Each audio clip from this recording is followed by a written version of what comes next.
রামিসার এই হত্যাকারীর সর্বোচ্চ শাস্তি ইনশাল্লাহ আগামী 1 মাসের মধ্যে নিশ্চিত করবে এবং সেই সর্বোচ্চ শাস্তি হচ্ছে মৃত্যুদণ্ড।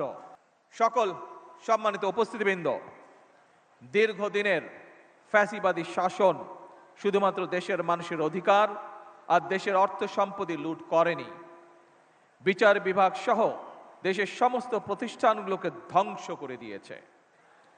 সবচেয়ে যেটি বড় ক্ষতি হয়েছে, বিশেষ করে বিতাড়িত ফ্যাসিবাদের সময় মানবতা, মানবিকতা এবং দেশের আবহমানকালের ধর্মীয় সামাজিক মূল্যবোধগুলোকে একেবারেই বিনষ্ট করে দেওয়া হয়েছে। ঢাকার মিরপুরে একটি নিষ্পাপের নির্মম মৃত্যুর মাধ্যমে মানুষের মানবিক মূল্যবোধের চূড়ান্ত অবক্ষয়ের চূড়ান্ত প্রমাণ মিলেছে। প্রিয় উপস্থিতিবৃন্দ, প্রিয় ভাই বোনেরা, এ বিষয়ে একটি কথা আজকের এই অনুষ্ঠানে আমি পরিষ্কারভাবে আপনাদের সামনে তুলে ধরতে চাই।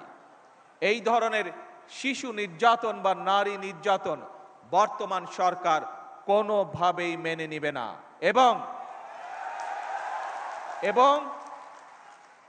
বর্তমান সরকার রামিসার এই হত্যাকারীর সর্বোচ্চ শাস্তি ইনশাল্লাহ আগামী 1 মাসের মধ্যে নিশ্চিত করবে এবং সেই সর্বোচ্চ শাস্তি হচ্ছে মৃত্যুদণ্ড,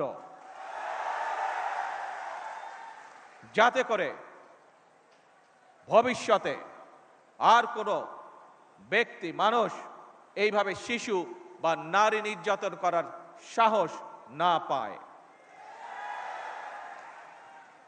উপস্থিত দুর্দান্ত সব ফিচার নিয়ে এলো ক্যাপ্টেন ভিক্টর বাইক। এতে রয়েছে শক্তিশালী রিচার্জেবল ব্যাটারি, ব্লুটুথ এবং এক্সাইটিং মিউজিক।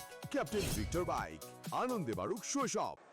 সম্মানিত সকল উপস্থিতিবৃন্দ, একটি নিরাপদ মানবিক রাষ্ট্র এবং সমাজ প্রতিষ্ঠা করতে হলে আমাদেরকে আইনের শাসন প্রতিষ্ঠা করতেই হবে। রাজনৈতিক সংস্কৃতির পরিবর্তন ঘটাতে হবে। একই সঙ্গে আমাদের জাতীয় জীবনে পুনরায় বাংলাদেশের আবহমানকালের ধর্মীয়, সামাজিক, সাংস্কৃতিক মূল্যবোধের পুনর্জীবন ঘটাতে হবে।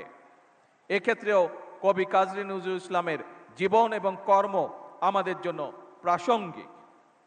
সম্মানিত সুধীবৃন্দ, কবি নজরুলের জীবন এবং কর্ম বিশ্ব সাহিত্য দরবারে আরো বেশি ছড়িয়ে দেওয়া প্রয়োজন। তার জীবনবোধ, তার জীবন দর্শন প্রজন্মের পর প্রজন্ম পৌঁছে দিতে হবে।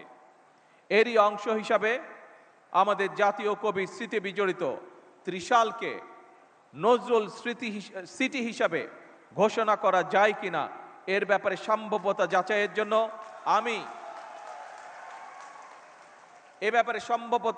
জন্য আমি সংস্কৃতি মন্ত্রণালয় এবং পর্যটন বিভাগের প্রতি আহ্বান জানাবো।